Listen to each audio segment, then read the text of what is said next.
ساتھ بیٹھا غفار خاموشی سے اس وقت کا منتظر تھا جب اسے اپنے گناہوں کا اعتراف کرنا تھا۔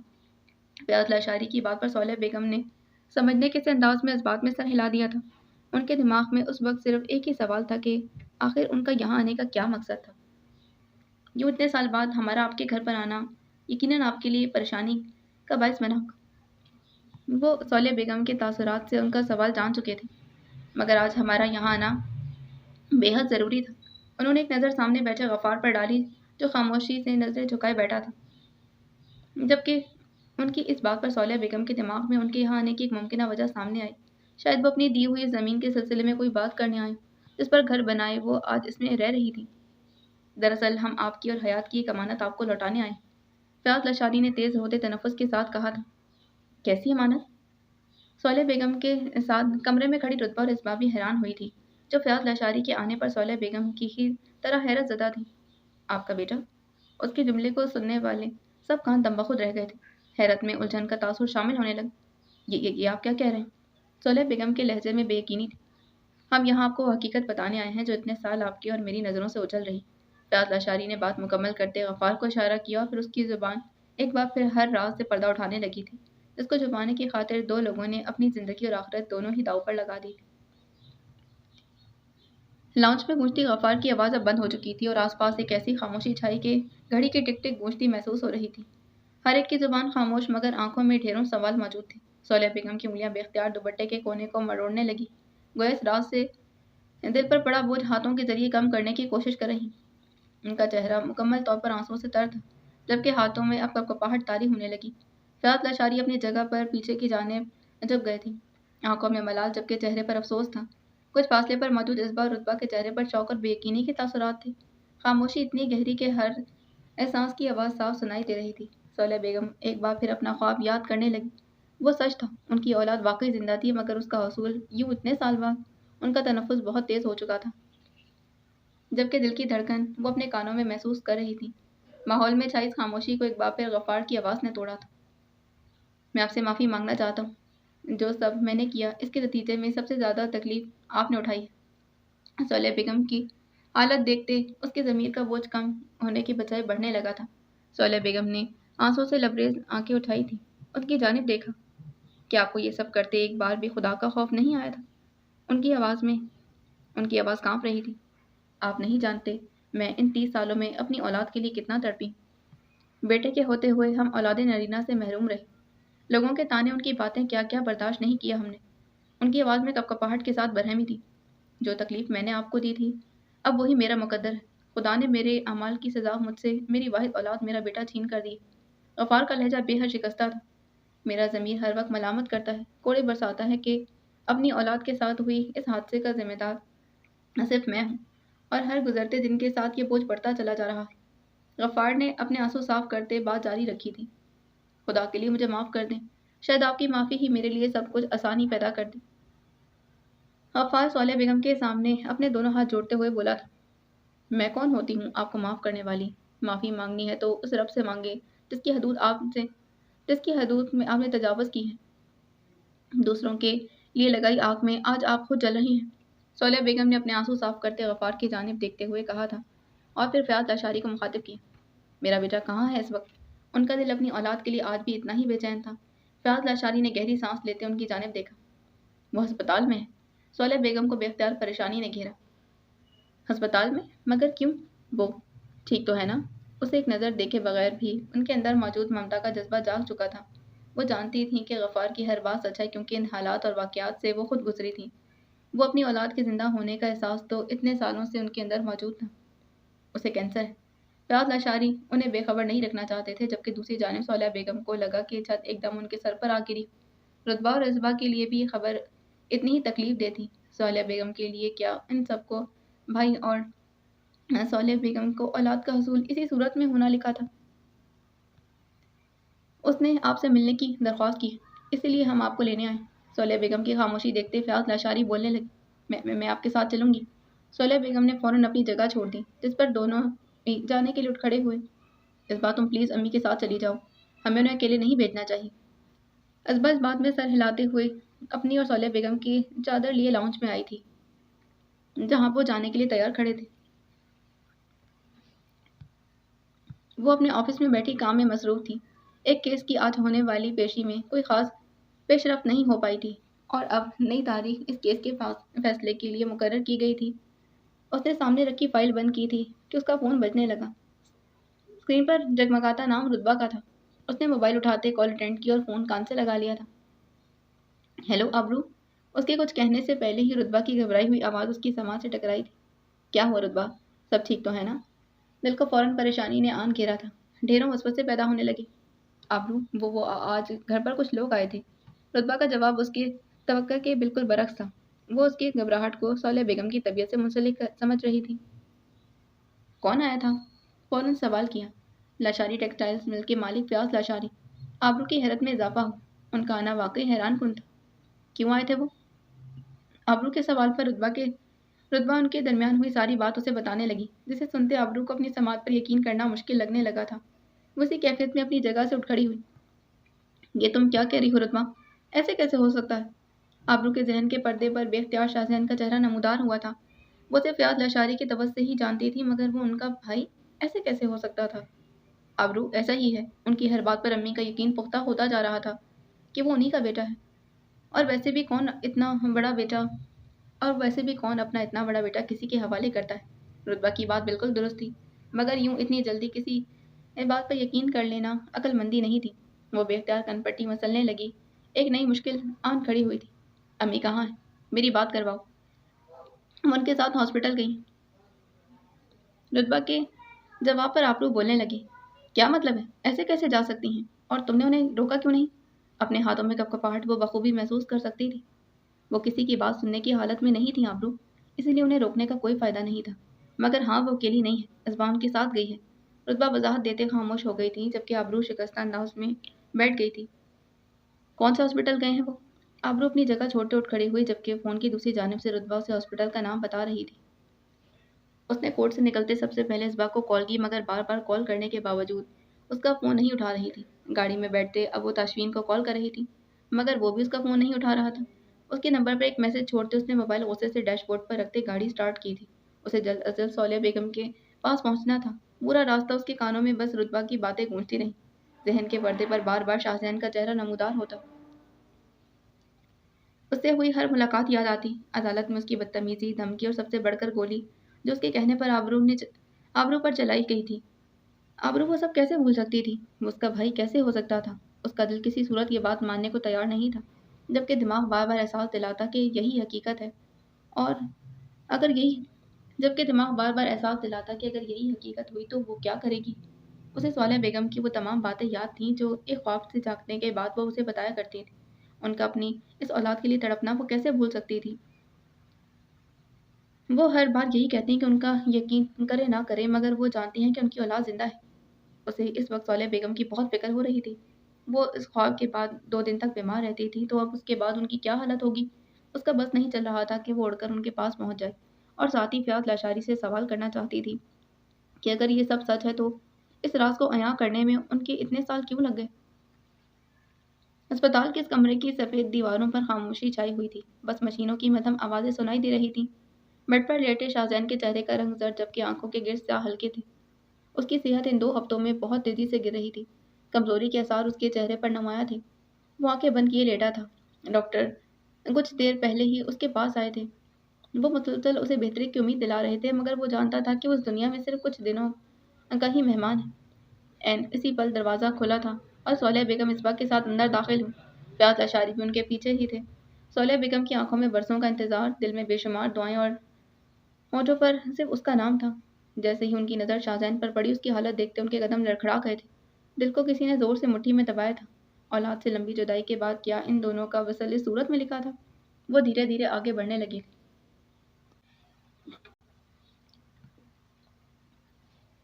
جبکہ اسبا وہیں پیچھے کھڑی نم آنکھوں سے انہیں اور بستر پر لیٹے اس مریض کو دیکھ رہی تھی جو اس کا بھائی تھا۔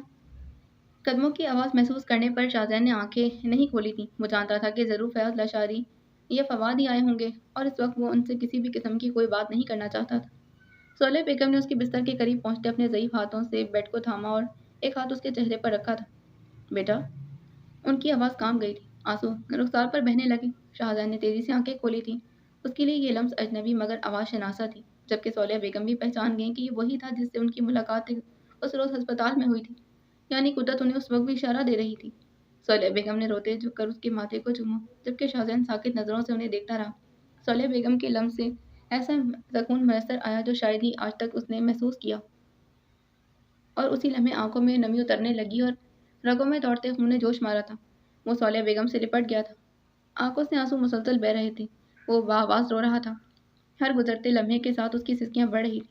اگر آج کوئی اسے اس حال میں دیکھتا تو کبھی یقین نہ کرتا کہ یہ وہی شاہزین ہے جو بڑی سے بڑی بات پر رونا تو دور پریشان بھی نہ ہوتا تھا، اور آج قسمت نے اسے اس طرح توڑا تھا۔ وہ اپنا آپ کھو بیٹھا تھا۔ دوسری جانب خود سے لپٹے شاہزین کا لمس صالحہ بیگم کو ٹھنڈک پہنچا رہا تھا۔ وہ ماں تھی اور ماں تو اپنی اولاد کا لمس بخوبی پہچانتی ہے۔ برسوں سے چلتی ممتا کی تڑپ کو آج سکون میسر آیا تھا۔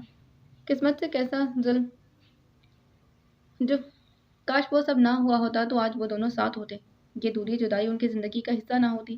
پیچھے کھڑے فیاض لاشاری اور رضویٰ کی آنکھیں بھی نم تھیں۔ سامنے کا منظر کسی کو بھی آبدیدہ کر سکتا تھا۔ فیاض لاشاری کو شاہزین سے امید نہ تھی کہ وہ ایسا رد عمل دے گا، کیونکہ وہ بھول گئے تھے کہ اب شاہزین وہ شاہزین نہیں رہا جس کے ساتھ وہ اتنے سال رہتے آئے تھے۔ بس بیٹا، بس مت رو، تمہاری طبیعت بگڑ جائے گی۔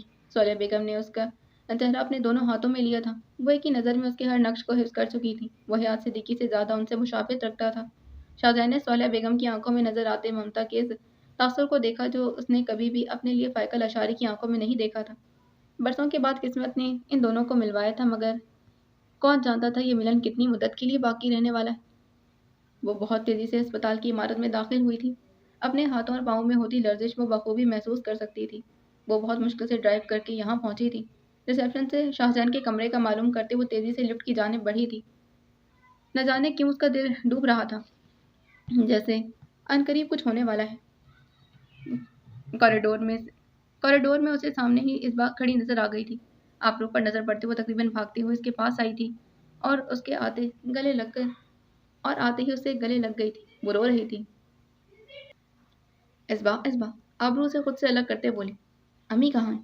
اس نے سوال کرتے کچھ فاصلے پر شاہزین کے کمرے کے بند دروازے کی جانب دیکھا۔ وہ اندر ہیں بھائی کے پاس، اسبا نے آنسو صاف کرتے جواب دیا، جس پر آبرو کے کانوں میں بس اس کا لفظ گونجا تھا، بھائی۔ دل نے فوراً سوال داغا کہ کیا یہ تسلیم کرنا اتنا آسان ہے؟ دماغ فوراً جواب کے ساتھ حاضر ہوا کہ نہیں، اتنے سالوں سے چھپی ایسی حقیقت پر یقین کرنا بالکل بھی آسان نہیں۔ آبرو نے اپنے قدم کمرے کی جانب بڑھائے تھے، اسبا بھی اس کے پیچھے تھی۔ کمرے کا دروازہ کھولتے اس کی دھڑکن تیز ہو گئی تھی۔ دل اور دماغ بار بار ایک ہی سوال کر رہے تھے، کیا واقعی اتنی بڑی حقیقت وہ تسلیم کر پائے گی؟ دروازہ کھلتے ہی صالحہ بیگم کی نظر آبرو پر پڑی۔ وہ تیزی سے اس کی جانب آئی تھی، جبکہ آبرو کی نظر بیڈ پر لیٹے شاہزین پر ٹھہر گئی تھی۔ یہ وہ نہیں تھا جس کی امید لیے وہ یہاں آئی تھی۔ بند آنکھیں لیے بستر پر لیٹا شاہزین تو ایک بیمار اور کمزور انسان تھا، جس کا چہرہ اس کی حالت بتانے کو کافی تھا۔ آنکھوں کے گرد پڑے ہلکے زرد پڑتا رنگ اور کمزوری کے باعث گرتا ہوا وزن۔ آبرو کو اپنی آنکھوں پر یقین نہیں آ رہا تھا۔ کمزوری کے باعث اس کی نسیں واضح نظر آ رہی تھی۔ ہاتھ پر لگے کنولا کے ذریعے ڈرپ میں موجود دوا قطرہ قطرہ اس کے جسم میں داخل ہو رہی تھی، جس کے زیر اثر غنودگی کی حالت میں تھا۔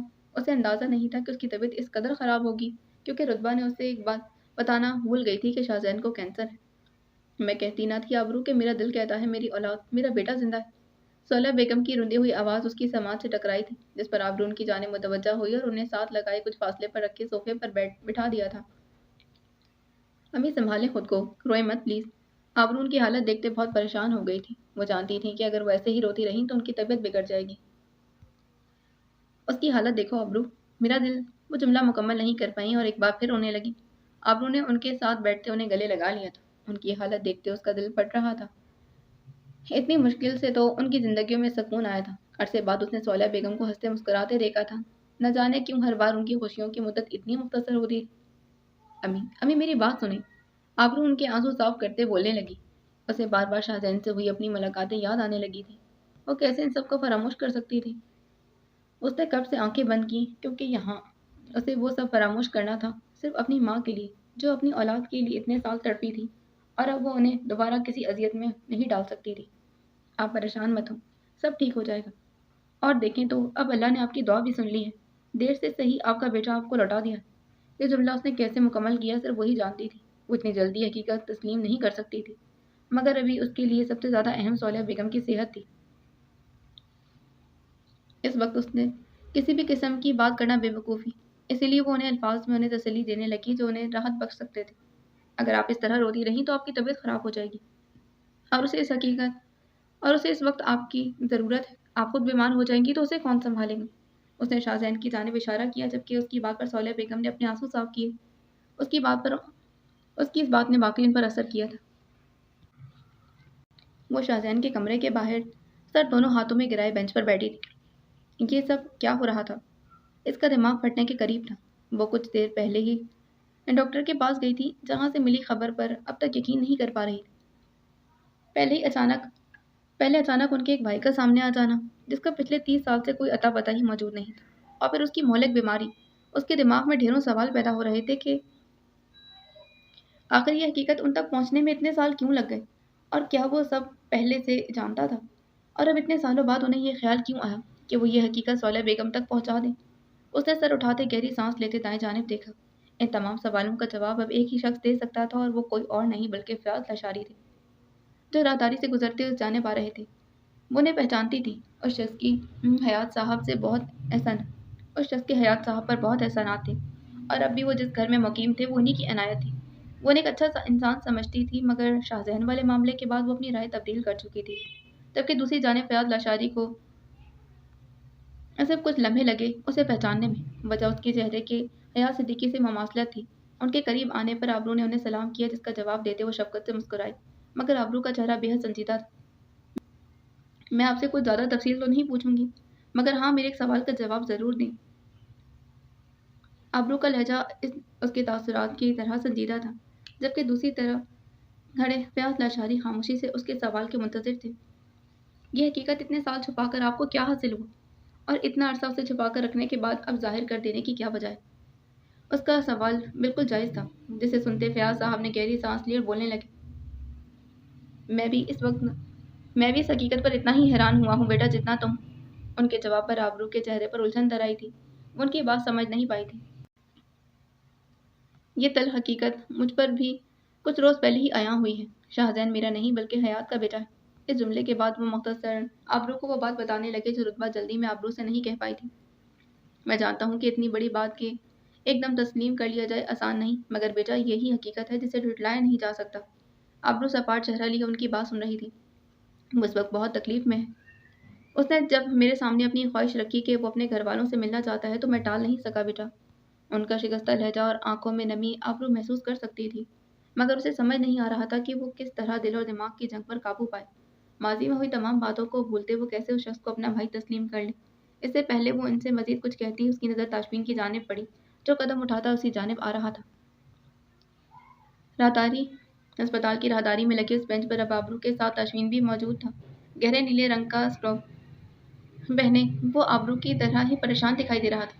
آبرو نے میسج پر ہسپتال کے نام کے ساتھ صرف اتنا لکھا تھا کہ وہ ایمرجنسی میں ہسپتال جا رہی ہے۔ سرجری سے فارغ ہوتے ہی اس نے آبرو کا میسج دیکھا اور بغیر وقت ضائع کیے وہ آبرو کے پاس پہنچا تھا۔ آبرو کی طرح وہ بھی اس ایمرجنسی کی وجہ سے صالح بیگم سے منسلک کر رہا تھا، مگر یہاں آنے پر آبرو کی زبانیوں سے ساری حقیقت کا علم ہو گیا تھا، جو اس کے لیے بھی کسی شوق سے کم نہیں تھی۔ اس نے نظریں پھیرتے سامنے بیٹھی آبرو کی جانب دیکھا، جس کا چہرہ اس کی دلی کیفیات کا عکس تھا۔ اسی لمحے آبرو نے تاشفین کی جانب دیکھا۔ مجھے سمجھ نہیں آ رہی تاشفین کہ یہ کیا ہو رہا ہے، اور اب میں کیا کروں؟ آبرو کا لہجہ کمزور تھا۔ وہ واقعی سمجھ نہیں پا رہی تھی کہ اسے کیا کرنا چاہیے۔ تاشفین اس کا ہاتھ اپنے ہاتھ میں لیتے بولنے لگا۔ آبرو، سب سے پہلے تو تمہیں پرسکون ہونا ہوگا۔ یہ معاملہ یوں پریشانی سے حل ہونے والا نہیں۔ ہمیں ٹھنڈے دماغ سے اس بارے میں سوچنا ہوگا۔ مگر تاشفین، امی کی طبیعت ٹھیک نہیں ہے۔ وہ رو رو کر اپنا حال کر چکی ہیں۔ میرے سمجھانے کے باوجود وہ تب سے مسلسل رو رہی ہیں، اور رہی بات اس سارے معاملے کی تو میں کیسے یقین کر لوں کہ یہ سب سچ ہے؟ آبرو نے اپنی پریشانی اس کے سامنے رکھی۔ اور امی دل و جان سے اس بات کو قبول کیے بیٹھی ہیں کہ وہی ان کا بیٹا ہے، اور مجھے پورا یقین ہے کہ وہ اس معاملے میں میری کوئی بھی بات نہیں سنیں گی۔ وہ بہت مایوس نظر آ رہی تھی، کیونکہ آبرو وہ ایک ماں ہے۔ تاشفین کے بولنے پر آبرو نے گردن موڑتے اس کی جانب دیکھا۔ ایک ایسی ماں جس نے اپنی زندگی کے 30 سال اولاد کی جدائی میں گزارے ہیں، اور ایک ماں اپنی اولاد کا لمس، اس کی خوشبو، اس کا وجود کبھی فراموش نہیں کر سکتی۔ آبرو بہت غور سے اس کی بات سن رہی تھی۔ آخر کوئی تو ایسی بات ہوگی نا جس کی بنا پر وہ اسے ایک نظر دیکھتے ہی اپنی اولاد تسلیم کر چکی ہیں، اور تب سے اس کے لیے آنسو بہا رہی، اور کیا پتا کہ کوئی ایسی بات ہو جس سے تم انجان ہو۔ آبرو اب بھی خاموش رہی۔